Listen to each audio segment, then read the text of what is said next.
بسم اللہ الرحمن الرحیم والصلاة والسلام علی رسولہ الکریم وعلی آلہ وصحبہ اجمعین، اما بعد۔ میرے محترم بھائیوں، بہنوں، بچوں، بچیوں، عزیزوں، جاننے والے، نہ جاننے والے، السلام علیکم ورحمۃ اللہ وبرکاتہ۔ کچھ دنوں سے میں قرآن سے اللہ کی پسندیدہ ہستیاں کون ہیں، کہ اللہ کس کو پسند کرتا ہے، ولی دوست کو کہتے ہیں۔ اللہ کا دوست کون ہے؟ وہ یہ کوئی وراثتی چیز نہیں ہے کہ بڑے اولیاء اللہ تھے تو اب ان کا بیٹا بھی انہی جیسا ہوگا۔ ہمارے یہاں وراثت چلتی ہے کہ بڑے بزرگ کا بیٹا بھی بزرگ بن جاتا ہے، چاہے وہ کلین شیو ہو، تو لوگ اس کے پاؤں چوم رہے ہوتے ہیں، جہالت ہے۔ تو آج میں تھوڑا سا سورہ بنی اسرائیل ہے، اس میں بھی سارے اخلاق بیان۔ میرے بھائی بہن، ایمان لانے کے بعد انسان بنتا ہے، اور اس کے بعد اس کی قیمت، اس کا بڑا پن، اس کی وجاہت، اس کی شرافت، وہ پیسوں سے نہیں ہوتی۔ پیسوں سے انسان مالدار تو ہو جاتا ہے، بڑا نہیں بننا، بڑا نہیں بننا۔ ہمارا علم غلط ہو گیا، بڑا بڑا بندہ جو ترائے ملان 200 مربع نوابا فلانا ہے، نوابا فلانا ہے۔ میرے بھائیو، یہ بالکل غلط علم ہے۔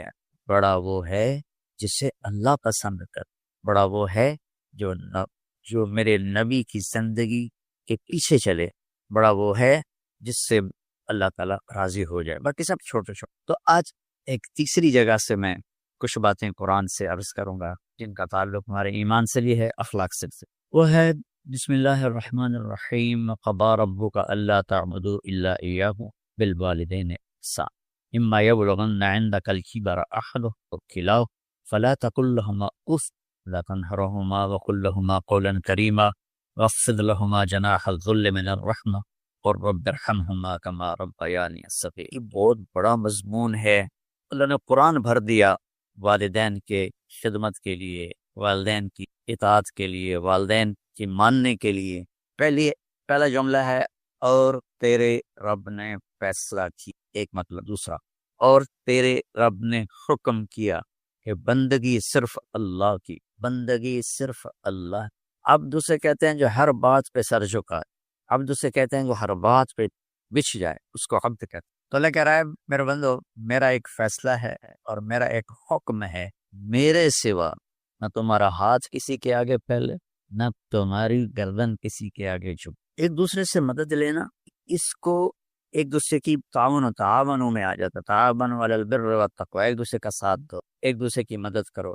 میرے نبی قرضہ اٹھاتے تھے، میرے نبی جب انتقال ہوا تو آپ کی زرہ 9 وسق پر، وسق 5 من کا ہوتا ہے، تو وہ جو کے بدلے آپ نے زرہ رکھوائی تھی کہ جب میں تمہیں ادا کروں گا زرہ لے لوں گا، اور آپ کا انتقال ہو گیا، آپ زرہ اپنی واپس نہیں لے سکتے۔ وہ چیزیں جن کا تعلق صرف اللہ کی ذات سے ہے اور کوئی نہیں کر سکتا، اس میں صرف اللہ کے آگے ہاتھ پھیلا ہے۔ جیسے ہم کہتے ہیں مدد، نصرت، اللہ کہتا ہے میں ہوں، الا ان نصر اللہ قریب، سنو میری مدد تمہارے قریب ہے۔ اللہ تعبدوا الا ایاہ، بس ایک چھوٹا سا جملہ اللہ نے یہاں کے، چونکہ یہاں اللہ نے والدین اور اخلاق بتانے تھے تو اپنے لیے صرف ایک جملہ بولا، باقی باتیں بھی اللہ کے لیے ہیں، لیکن اللہ نے میری بندگی، اس بندگی سے مراد 5 وقت کی نماز نہیں ہے، حج، روزہ، زکوٰۃ نہیں ہے اس کی مراد، یہ ساری باتیں داخل ہیں۔ اور اس کے ساتھ 24 گھنٹے کی زندگی اللہ کی مرضی پر گزارو، نفع آئے تو شکر ادا کرو، نقصان ہو تو صبر کرو، برداشت کرو، پھر بھی شکر ادا کرو۔ تو میرا رب یہ کہہ رہا ہے کہ میں نے صرف اللہ سے تعلق جوڑنا ہے۔ اللہ کے نبی نے اپنے چچا زاد بھائی عبداللہ بن عباس سے فرمایا کہ یا غلام، اے نوجوان، اسی کا بکلمات فاحفظ، میں تمہیں چند باتوں کی وصیت کرتا ہوں۔ کیا؟ احفظ اللہ، احفظ اللہ یحفظک اللہ، یحفظک اللہ، اللہ کے اوامر کی حفاظت کر، اللہ تیری حفاظت کرے گا۔ احفظ اللہ تجدہ تجاہک، تو اللہ کے اوامر، اسلام، حلال حرام کی پہچان کر کے زندگی گزار تو اللہ کو ہر وقت تو اپنی مدد کے لیے تیار پائے۔ اور لمبی حدیث ہے، عشاء کی نماز کا وقت ہو رہا ہے، اس میں وہ جملہ جو اس میرے مضمون سے متعلق ہے، وَإِذَا سَأَلْتَ فَاسْأَلِ اللَّهَ، جب بھی مانگو اللہ سے مانگ، جب بھی مانگو اللہ سے مانگ، اللہ کے سوا کوئی دینے والا نہیں ہے، صرف اللہ ہے دینے کے لیے۔ وَإِذَا اسْتَعَنْتَ فَاسْتَعِنْ بِاللَّهِ، اور جب مدد کے لیے ہاتھ اٹھاؤ تو صرف اللہ کو، جب ضرورت حاجت کے لیے، مدد کے لیے ہاتھ اٹھاؤ تو اپنے اللہ کو پکار۔ تو یہ حدیث کی بات بھی ہے اور یہ قرآن کی بات بھی ہے۔ اس کے بعد آگے اللہ کہتا ہے وبالوالدین احسان، اور اپنے والدین کے ساتھ احسان کرو۔ احسان کا کیا مطلب ہے؟ اللہ آگے اسی کی تشریح کر رہا ہے۔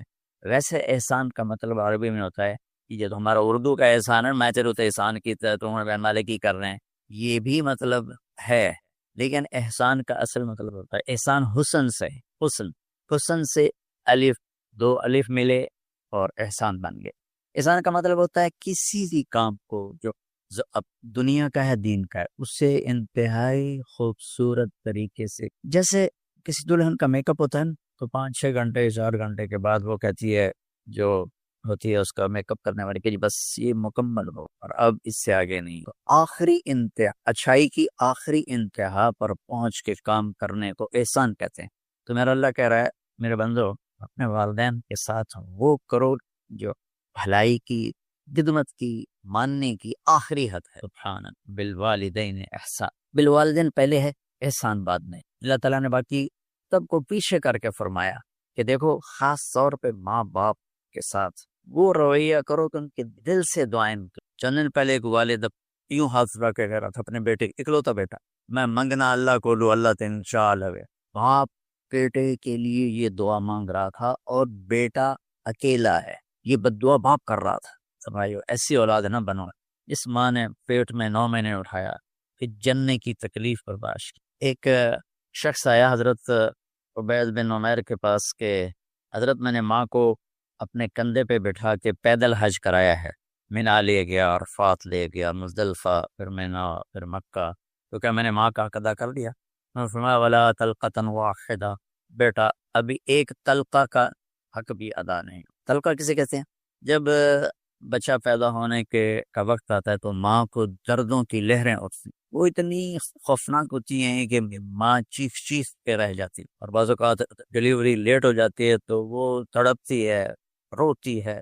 وہ جو لہریں ہیں نا پیٹ میں آتی ہیں جاتی ہیں، آتی ہیں جاتی ہیں، ایک لہر جو درد کی اٹھتی ہے اس کو کہتے ہیں تلقہ۔ میں قربان جاؤں، انہوں نے فرمایا بیٹا ابھی تیری ماں نے جو تجھے جنا تھا، اس وقت جو تجھے درد، تو تیری ماں نے درد کی لہریں برداشت کی تھی، اس میں سے ایک لہر کا بھی حق ادا نہیں، یعنی کہ حق ادا ہو ہی نہیں سکتا۔ یہ مطلب کہ حق ادا ہو ہی نہیں سکتا کہ بیٹا ابھی ایک کا بھی نہیں۔ پھر حضرت عبداللہ بن عمر سے ایک شخص نے پوچھا کہ اچھا یہ جو آدمی تھا یہ خراسان، یہ ایران میں ہے اور افغانستان میں، یہاں سے ماں کو پیدل کندھے پہ بٹھا کے مکے پہنچا تھا، اندازہ لگا اس نے کتنی مشقت اٹھائی۔ اور عبید اللہ بن عمیر کہتے ہیں بیٹا ابھی ایک لہر کا حق ادا نہیں۔ یہی سوال حضرت عبداللہ بن عمر سے کیا ایک شخص نے کہ حضرت میں نے اپنی ماں کو حج کرایا ہے، سارا میں نے پیدل کرایا ہے اور کندھے پہ اٹھا کے کرایا ہے، تو کیا میں نے ماں کا حق ادا کر دیا؟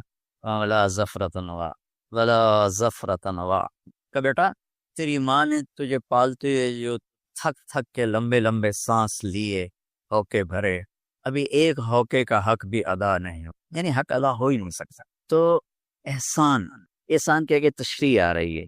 تو آج میں صرف اتنی بات کروں گا کہ میرے بھائیو، میری بہنیں، میرے بچوں، میری بچی، اللہ کے بعد ماں باپ کو دکھ نہ دینا ورنہ اللہ بھی ناراض ہو جائے گا۔ چند دن پہلے ایک بچہ بچی میرے پاس آئے، دونوں میڈیکل اسٹوڈنٹ تھے، یہ ہم شادی کرنا چاہتے ہیں۔ تو بچی نے کہا جی میرے والدین ناراض ہیں، وہ نہیں اس رشتے پر راضی نہیں ہیں۔ تو میرے باپ کہتے ہیں اگر تو نہیں یہاں رشتہ کیا تو تیری میری ایک درمیان خط آئے، کھچ جائے گا خلیج، ہم اس پار نہیں آئیں گے تو اس پار نہیں آئیں گے۔ میں نے کہا بیٹی جس ماں نے تجھے 9 مہینے پیٹ میں پالا، 2 سال تجھے دودھ پلایا، تیری پوٹیاں پیشاب صاف کی، تجھے پیمپر باندھے، تجھے اٹھ کے راتوں کو اپنی چھاتی سے دودھ پلایا، کیا اب اس کا اتنا بھی حق نہیں کہ تم اس کی رائے کا احترام کرو؟ اتنا بھی حق نہیں؟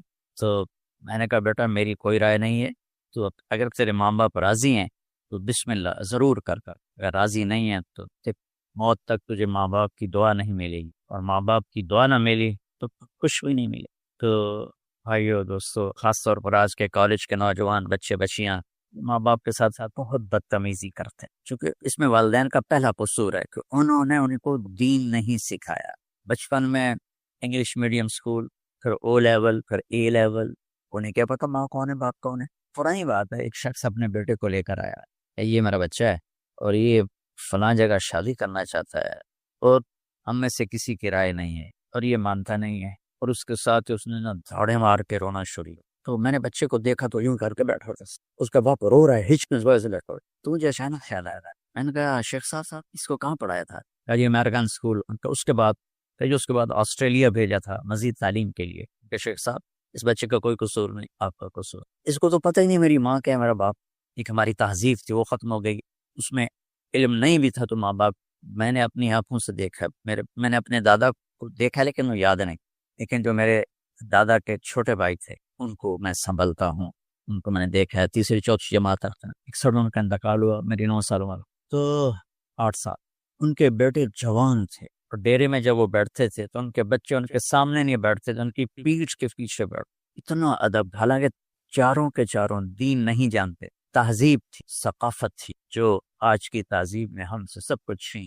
اب بھی آپ جاؤ بیٹا تھر پار کر میں گیا ہوں 2-3، اور وہاں مسلمان نہیں ہندو عورتیں جب گاڑی گزرتی ہے تو گھونگھٹ کو نیچے کر لے، اپنا چہرے کو فوراً چھپا لے۔ تو خیر بہرحال میں نے کہا شیخ صاحب اس بچے کا قصور نہیں، آپ کا قصور ہے۔ تو میرے بچوں اپنے ماں باپ کو خوش کر سیکھ، ان کا راضی ہونا اللہ کی رضا ہے۔ میں اس کی تفصیل انشاءاللہ آگے بتاؤں گا، آج میں صرف اتنا ہی میں نے تمہید باندھی ہے کہ ماں باپ کا کیا مقام ہے، کیا عزت ہے۔ ایک شخص آیا ہے، یا رسول اللہ میرا باپ میرے پوچھے بغیر میرا مال خرچ کر لیتا ہے۔ آپ نے کہا بلاؤ، چونکہ بچے کا ذاتی مال اگر ہو تو شرع کے لحاظ سے باپ پوچھ کے استعمال کرے، بغیر پوچھے استعمال نہ کرے۔ جب اسے پتہ چلا کہ ہمارے بیٹے نے شکایت کی ہے تو عرب کی شاعری تو مشہور تھی، انہیں دل دل میں کچھ اشعار پڑے۔ جو آیا تو جبریل پہلے آ گیا، یا رسول اللہ اللہ تعالیٰ کہہ رہے ہیں آپ اس سے پوچھیں وہ شعر بتاؤ جو تیرے کانوں نے تو نہیں سنے، تیرے دل میں آئے تھے اور اللہ نے سن لی۔ اللہ کے نبی نے فرمایا بھی تیرا انشاءاللہ کیس سنتے ہیں، لیکن پہلے وہ شعر سناؤ جو تم نے تو نہیں کہے زبان سے پر اللہ نے سن۔ تو آپ نے اس سے ارشاد فرمایا کہ تمہاری بات ہم سنتے ہیں باپ بیٹے کی، لیکن پہلے وہ شعر سناؤ جو تیری زبان سے ادا نہیں ہوئے، تیرے کانوں نے نہیں سنے، تیرے دل کی گونج تھی اور تیرے دل کی آہ اور فریاد تھی جو دل ہی میں گھٹ کے رہ گئی، اس سے اللہ نے سنا ہے، وہ کہتا ہے سناؤ۔ کہنے لگا یا رسول اللہ آپ کا رب ہر وقت ہمارے ایمان کو آپ پر زیادہ سے زیادہ بڑھاتا رہتا ہے، اس ذات کی قسم جس کے قبضے میں میری جان ہے۔ یہ چند میرے دکھ بھرے خیالات الفاظ کی شکل میں ڈھلے، لیکن میری بزم تصور میں ہی رہے اور وہیں دفن ہو گئے، باہر نہیں نکلے، میری زبان سے ادا نہیں ہوئے، میرے کانوں نے نہیں سنا، آپ کے رب نے سن لیا۔ اب میں نے کہا اچھا بتاؤ تم نے کہا کیا تھا؟ تم نے کہا جی میں نے بچے کی جب سنی شکایت میری کی ہے تو میں نے کہا تھا غبوتک مولودا وعلتک یافعا تعل بما اجنی علیک وتنہل واذا ضاقتک بالسکم لیلۃ لم ابت لسکمک الا ساہرا اتململ کأنی انا المتروک دونک بالذی ترکت به دونی وعینی تحمله تخاف الرضا نفسی علیک وانہا لتعلم ان الموت وقت مؤجل فلما بلغت السن والغاية التي إليها مدى ما فيك كنت أؤمل جعلت جزائي غلظة وفظاظة كأنك أنت المنعم المتفضل فليتك إن لم ترع حق أبوتي فعلت كما الجار المجاور يفعل أوليتني حق الجوار لم تكن علي بمال دون مالك تبخل۔ میں بھی ترجمہ کرتا ہوں، اس کا میرے نبی پر کیا اثر ہوا کہ آپ کے ٹپ ٹپ آنسو گر رہے تھے اور آپ کی داڑھی آپ کی آنسوں سے تر ہو رہی۔ یہ اتنا فصیح کلام ہے کہ عربوں کو بھی پسینہ آ جائے گا ترجمہ کرنے کے لیے، تو میں تو عربی نہیں ہوں، لیکن یہ فخر تو حاصل ہے، بھلے ہیں یا برے ہیں 2-4 قدم ہم بھی تیرے ساتھ چلے ہیں۔ کچھ عرصہ اہل علم کی محفلوں میں بیٹھے، کچھ زبان کی شناسائی ہوئی، تو میں اپنی کم مائگی کے ساتھ اس کا ترجمہ کروں گا۔ وہ کہتا ہے غزوتک مولودا وعلتک یافعا تعل بما اجنی علیک وتنہل، میرے بیٹے جس دن تو پیدا ہوا ہم نے اپنے لیے جینا چھوڑ دیا، ہم تیرے لیے جیے، تیری ماں تجھے دودھ پلاتی تھی، میں تیرے لیے روٹی کے نوالے لاتا تھا، میری ساری کمائی پہلی اور آخری سب تیرے اوپر لگتی تھی، تجھے خوش دیکھتے تھے تو خوش ہوتے تھے، تجھے روتا دیکھتے تھے تو ہم روتے تھے۔ وَإِذَا ذَاقَتْكَ بِالسُّقْمِ لَيْلَةً لَمْ أَدْلِ سُقْمَكَ إِلَّا سَاهِرًا أَتَمَلْمَلُ، جب تو کبھی بیمار ہو جاتا تھا تو تیرے سرانے بیٹھ کر ہم ساری رات روتے تھے اور دعائیں کرتے تھے، یا اللہ ہمارے بچوں کو بچا دے، ہمارے بچوں کو صحت دے دے۔ اس تڑپ میں ساری رات میں جاگتا تھا، تیرے لیے میں نے اپنا سب کچھ لگا دیا، اپنے لیے جینا چھوڑ دیا، اپنی خواہشات کو دبایا، تیری ہر خواہش کو پورا کیا، تجھے مسکرانے کے لیے، تجھے ہنسانے کے لیے میں دھکے دھوڑے کھاتا رہا، کبھی گرمی لو کی جھلسا دینے والی ریت اور کبھی سرد ہوا کے تھپیڑے، لیکن میں ان دونوں سے گزرتا ہوا تجھے پالنے کی خاطر اپنے آپ کو کھپاتا رہا۔ فلما بلغت السن والغایۃ التی الیہ مدی ما فیک کنت اؤمل، بیٹا میں نے اپنے ہڈیوں کا رس بھی تیرے اندر ڈالا، صرف کمائی نہیں، میں نے اپنے ہڈیوں کا رس تیرے اندر ڈالا، میں نے جو کچھ تھا تیرے اوپر قربان کیا۔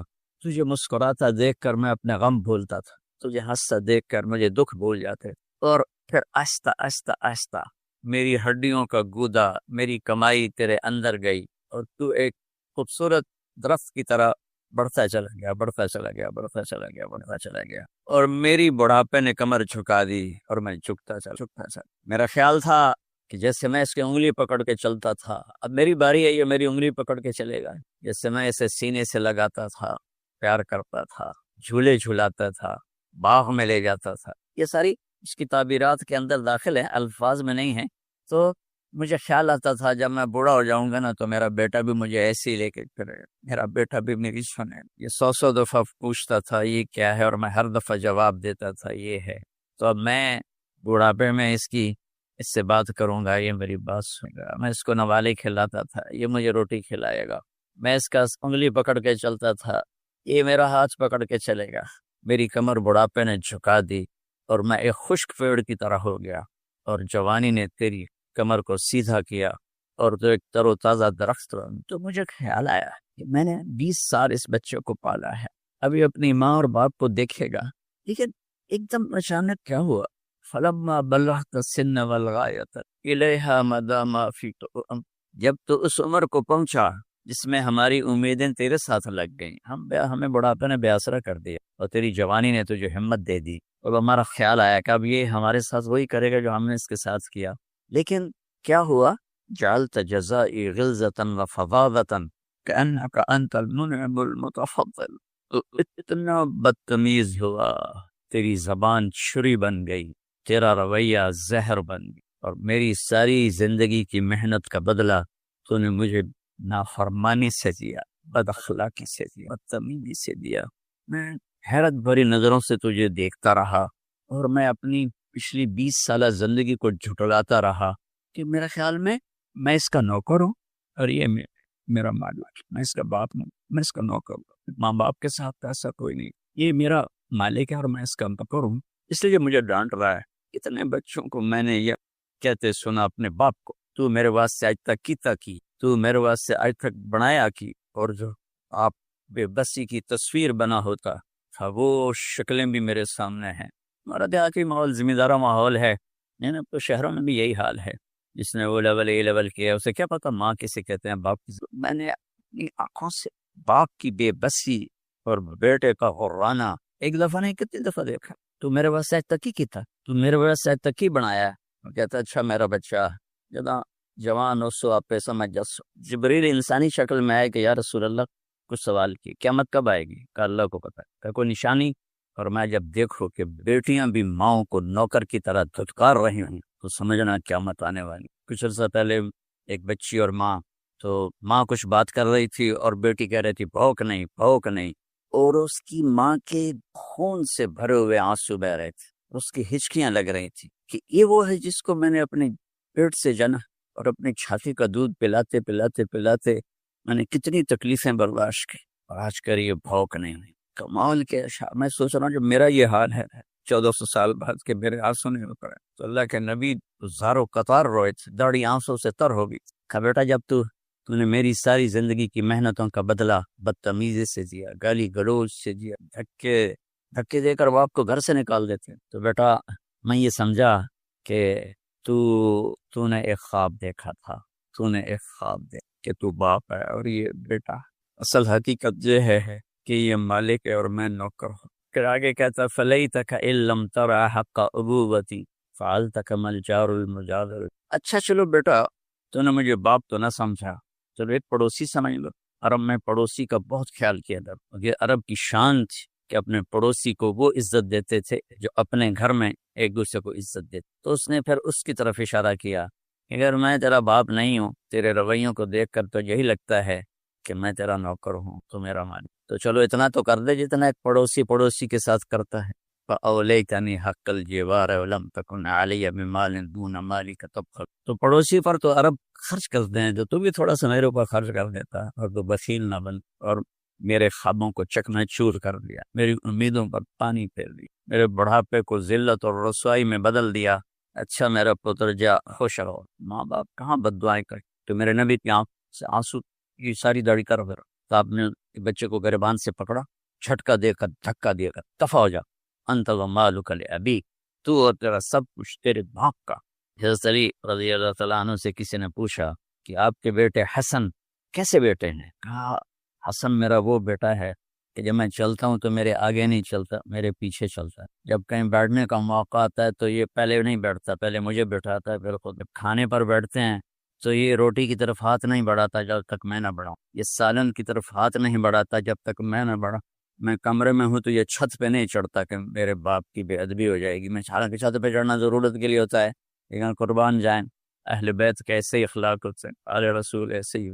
میرے عزیزوں نوجوانوں سے کہہ رہا ہوں جن کے والدین زندہ ہیں، ہم تو محروم ہو گئے، قبروں میں چلے، لیکن میں اتنا مصروف رہتا ہوں. اب یہ کرونا کی وجہ سے گھر میں بیٹھے ہوئے ہیں، میری زندگی ایسے پہیے کی طرح گھومی، اور پھر دل کی تکلیف، پھر اس کے ساتھ سر کا درد شدید. اس کے باوجود میں روزانہ 10 نفل اپنے باپ کے لیے پڑھتا ہوں، 10 نفل اپنی ماں کے لیے پڑھتا ہوں، 4 نفل اپنے خالہ کے لیے پڑھتا ہوں، کیونکہ ساری زندگی سجدوں میں سر رکھ کے اس کا ثواب ماں باپ کو پہنچاؤں تو ماں باپ کا حق ادا نہیں ہو سکتا. قدرت ادھر دیکھو تو اللہ کی قدرت، بلند و بالا آسمان دیکھو تو اللہ اللہ پکارتا ہے. سورج کو دیکھو تو ایک ایک اس کی شعاع اللہ اللہ پکارتی ہے. چاند کی کرنوں کو دیکھو تو ایک ایک کرن اللہ اللہ پکارتی ہے. تاروں کی جھلملاہٹ کو دیکھو تو ایک ایک تارے کا جھلملانا اللہ اللہ پکارتا ہے. بارش کے قطروں کو دیکھو تو ایک ایک قطرہ اللہ اللہ پکارتا ہے. بادل کی گرج کو سنو تو وہ بھی اللہ اللہ پکارتا ہے. بجلی کی کڑک سنو تو وہ بھی اللہ اللہ پکارتی ہے. بلبل کا نواں سنو تو وہ بھی اللہ اللہ پکارتی ہے. چڑیا کی چہچہاہٹ سنو تو وہ بھی اللہ اللہ پکارتی ہے. سانپ کی پنکار میں بھی اللہ اللہ کی آواز ہے. عقاب کی پرواز میں بھی اللہ اللہ کی پرواز ہے. ہنوں کے دودھ میں بھی اللہ اللہ کی پکار ہے. ایک ایک قطرے میں اللہ اللہ کی پکار ہے. ایک ایک دانے میں اللہ اللہ کی پکار ہے. خالق الحب والنوا، گٹھلی دانے کا پھاڑنے والا. امن خلق السماوات والارض وانزل لكم من السماء ماء فانبتنا به حدائق ذات بهجة. الہ اللہ من خلق السماوات والارض. کوئی بہت متکبر بول رہا ہے.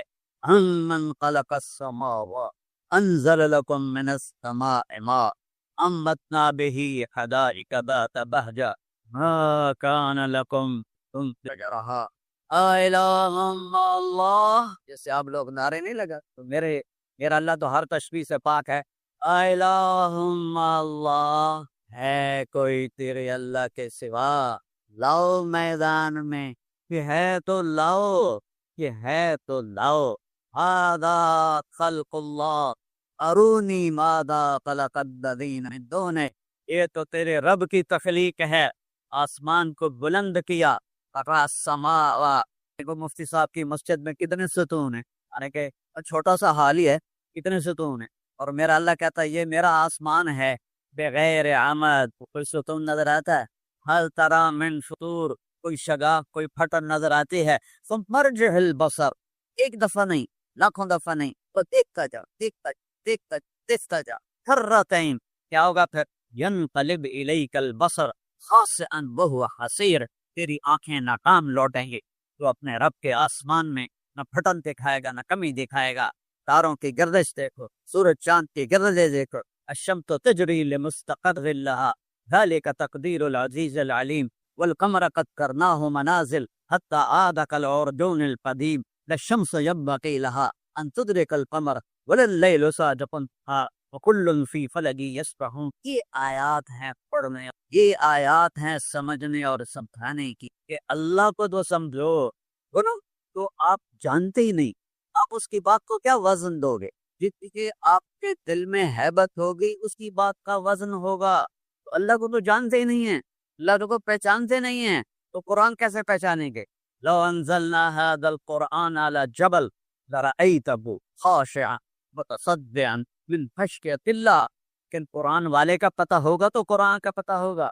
سوی گویم مسلمان بدرزن کہ دانم مشکلات لا الہ کی نسل خلیلہ نشینی کین اللہ مستی خود گزینی سن اے تہذیب حاضر کے گرفتار غلامی سے بتر ہے بے یقین۔ بتر کو وزن شعر کی وجہ سے بتر، غلامی سے بتر ہے بے یقینی۔ میں تھوڑا سا تبدیل کر کے اس کا وزن ٹھیک کر لیتا ہوں، غلامی سے ہے بدتر بے یقین، پر اقبال کے شاعری میں نقل نہیں دے سکتا۔ غلامی سے ہے بدتر بے یقین، نور السما ان ربکم، ہمارا رب۔ ابھی تو میں معذرت کے ساتھ ابھی تو ہمارے علماء لوگوں کو اللہ نہیں کہلوا سکے، خدا خدا خدا خدا۔ خدا تو فارسی کا لفظ ہے، پتہ نہیں کس نے گھڑا بنایا۔ ویسے دو لفظوں سے خود خود اور اس کو مخفف خدا، جس سے کسی نے نام بنایا۔ لیکن جب آپ خدا کہتے ہیں زمین آسمان میں وہ ہلچل نہیں مچتی جو اللہ کا۔ ایک دفعہ کہو سارے اللہ، زور سے کر اور زور سے پھر میرے رب کی قسم عرش تک ہل گیا ہے اور اللہ کو دیکھ کے خوش۔ ہمارے سارے برے صغیر میں اللہ بولتا ہی کچھ خدا خدا خدا، اور یہ پٹھان خدا پاکا خدا پاکا خدا پاکا، تو ایک اور یا لگا دیتے ہیں۔ ارے بھائی، نہ یہ خدا پاکا ہے، نہ یہ خدا ہے، نہ یہ بھگوان ہے، نہ یہ ایشور ہے، نہ یہ گاڈ ہے، نہ یہ یزاں ہے، یہ اللہ ہے۔ اللہ اللہ اللہ اللہ میں صفت ہے، کوئی حرف نقطے والا نہیں ہے۔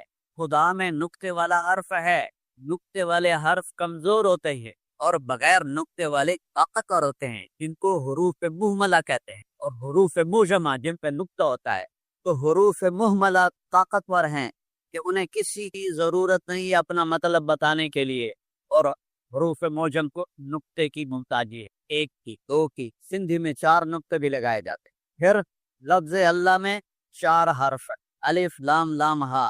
میرے رب نے اپنے حبیب کا نام بنایا تو 4 حرف ہیں، میم ہا میم دال، اور اس میں کوئی نقطے والا حرف۔ پھر احمد نام رکھا تو 4 حرف ہیں، الف ہا میم دال، کوئی نقطے والا حرف نہیں ہے۔ جب کلمے کو جوڑا تو لا الہ الا اللہ 12 حرف ہیں، اور محمد رسول اللہ بھی 12۔ میرے عزیزو، اللہ کو پہچانو، اللہ کو پہچانو، اللہ کو دل دے دو، اللہ کو دل دے دو۔ ایک صحابی نے پوچھا یا رسول اللہ مل اسلام، اس کے کتنے جوابات ہیں؟ ایک جواب مجھے ابھی اچانک یاد آیا، بہت زمانے پہلے کچھ آپ نے فرمایا ان تسلم قلبک للہ، یہ دل اللہ تو دے دے، یہ ہے ان یسم المسلمون من لسانک ویدک، تیرے ہاتھ اور زبان سے کسی مسلمان کو تکلیف نہ، یہ ہے اسلام۔ اسلام کا پہلا سبق ہی لا الہ۔ میں نے خطبے میں حدیث پڑھی، 7 زمینیں ایک پلڑے میں ہوں، 7 زمینوں کے پہاڑ، دریا، جنگل، صحرا، ہاتھی، چیتے، گینڈے، جانور، گائے، بھینسیں، گھوڑے، اور پھر شہروں کی عمارتیں۔ مفتی صاحب کی مسجد بھی بہت بڑی ہے، یہ بھی اسی میں ہو۔ ماشاءاللہ جامعۃ الرشید بھی بہت کیا ہے، شجرتن ہے جو پھلتا پھولتا ہی جا رہا ہے، پھلتا پھولتا ہی جا رہا ہے، اسے اور پھلائے اور پھلائے، یہ بھی اسی میں ہو۔ اور لوہا بھی، تانبا بھی، پیتل بھی، سمندر بھی، ویل بھی، مچھلیاں بھی، ہام بھی، سور بھی، ریوڑ بھی، بکریاں بھی، گائے بھی، بھینس بھی، گھوڑے بھی، اسلحہ بھی، جہاز بھی، سارے ایک پلڑے میں ہوں۔ سورج کو پکڑو، چاند کو پکڑو، سیاروں کو پکڑو، ستاروں کو پکڑو، سارے ایک پلڑے میں۔ پھر پہلے آسمان فرشتوں سمیت، دوسرا آسمان فرشتوں سمیت، تیسرا فرشتوں سمیت، چوتھا فرشتوں سمیت، 5واں فرشتوں سمیت، 6واں فرشتوں سمیت، 7واں فرشتوں سمیت۔ 7ویں آسمان سے جنت شروع ہوتی ہے، جنت کو اس میں ڈالو، جہنم کو بھی اس میں پکڑ کے ڈالو، عرش کو بھی اس میں ڈالو، جبریل کو بھی ڈالو، میکائیل کو بھی ڈالو، ملک الموت کو بھی ڈالو، اسرافیل کو بھی ڈالو، عرش کو اٹھانے والے فرشتوں کو بھی ڈالو۔ ایک روایت میں نے پڑھی کہ عرش کے نیچے ایک سمندر ہے جس میں ایک موج اٹھتی ہے 7 زمین آسمان کے برابر ہو۔ یہ سمندر تو اتنا چھوٹا ہے کہ اگر 7 سمندر کو میکائیل کے سر پہ ڈالو تو ایک قطرہ نیچے نہیں گرے۔ یہ سارا اللہ کے سوا عرش، لوح، قلم، کرسی، جنت، دوزخ، ناری، نوری، خاکی، بری، بحری، اڑنے والے، چرند، پرند، جھاڑنے والے، پھاڑنے والے، کاٹنے والے، ڈسنے والے، اڑانے والے، سب اٹھا کے ایک پلڑے میں ڈال دو۔ یہ اتنا بڑا ترازو اللہ ہی بنائے گا کہ اور تو بنا نہیں سکتا۔ سب ڈال لیے اور ایک چھوٹا سا پرچہ لیا اور اس پہ لکھا لا الہ، اور اس کو رکھا ادھر۔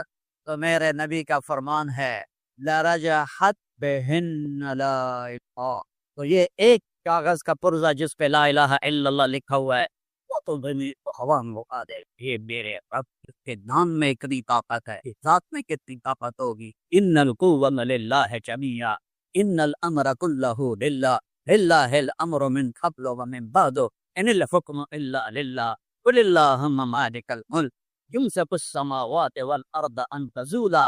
تو میرے عزیزو، اللہ کو احساسات میں لاؤ، احساسات۔ یہ کتنے دکھ درد کی بات ہے۔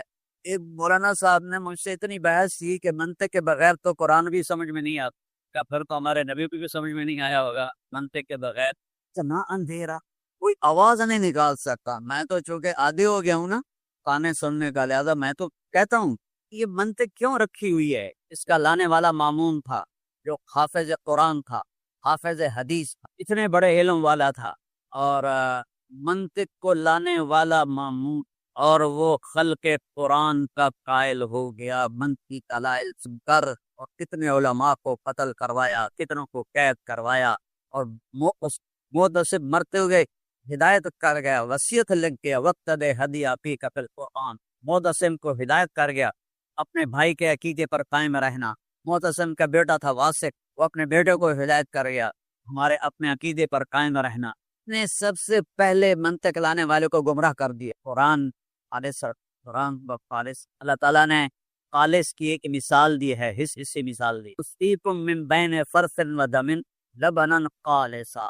یہ صرف قرآن میں خالص کا لفظ ایک جگہ ہے اور دودھ کے ساتھ ہے، ادھر گوبر ہے اور ادھر خون ہے، خون بھی ناپاک ہے، گوبر بھی ناپاک ہے۔ ایک قطرہ تیرا رب کیا، ایک ذرہ بھی نہیں آنے دیتا اس میں، اور وہ خالص دودھ تمہیں پلاتا ہے۔ تو یہ فلسفہ اور یہ منطق اور اس میں سے قرآن گزرے گا تو بچا نہیں سکو۔ قرآن کو اس طرح سمجھو جیسے میرے حبیب نے سمجھایا۔ اور کلمہ مکمل نہیں ہوتا محمد الرسول اللہ کے بغیر، کلمہ مکمل نہیں ہوتا محمد الرسول اللہ کے بغیر۔ میرے رب نے جب آپ معراج پہ گئے تو آپ نے پوچھا یا اللہ اتخذت ابراہیم خلیلا موسیٰ کلیما وعلنت لداود الحدید وسخرت لسلیمان الریاح واحییت لعیسی الموتى فماذا جعلت؟ اللہ تعالیٰ نے فرمایا اولیس قد آتیتک افضل من ذلک کلہ، میرے محبوب آپ کو وہ دیا ہے جو کسی کو نہیں دیا۔ کیا دیا ہے؟ اللہ ذکرت الا ذکرت معی، میرے حبیب قیامت تک آپ کا اور میرا نام اکٹھا رہے گا، جدا نہیں، اکٹھا رہے گا، جدا نہیں۔ اللہ نے کسی نبی کی قسم نہیں کھائی، میرے نبی کی قسم کھائی لعمرک، آپ کی زندگی، کسی کے شہر کی قسم نہیں کھائی، آپ کے شہر کی قسم کھائی۔ وَهَذَا الْبَلَدِ لَا أُقْسِمُ بِهَذَا الْبَلَدِ وَأَنْتَ حِلٌّ بِهَذَا الْبَلَدِ۔ پتہ نہیں یہ ٹھیک ہے یا غلط ہے، ایک معنی اس کا یہ بھی بن سکتا ہے لا اقسم بهذا البلد وانت حل بهذا البلد، میرے محبوب جس شہر میں آپ موجود ہوں تو مجھے اس کی قسم اٹھانے کی کیا ضرورت؟ آپ کا وجود ہی بہت بڑی برکت ہے، میرے قسم اٹھانے سے بابرکت ہوتی ہے شہر، تو کیا ضرورت ہے کہ میں اس شہر کی قسم کہوں جس میں آپ جیسی بابرکت ساتھ موجود ہے؟ اللہ نے آپ کسی تورات انجیل کی اللہ نے قسم نہیں اٹھائی، اللہ نے قرآن، یاسین والقرآن، اللہ نے ہر نبی کو نام سے پکارا، یا آدم، یا نوح، یا ابراہیم، یا موسیٰ، یا داود، یا یحییٰ، یا زکریا، یا عیسیٰ ابن مریم۔ 8 نبیوں سے قرآن میں بات کی نام لیا ہے، عربی میں اور ہر زبان میں۔ نام لینا کوئی بے ادبی نہیں، برابری ہے، اور لقب سے پکارنا عزت۔ ہم سب مفتی صاحب دونوں مفتی بیٹھے ہیں، ہم دونوں کو کہتے ہیں مفتی صاحب، ایک کو محمد کہو، ایک کو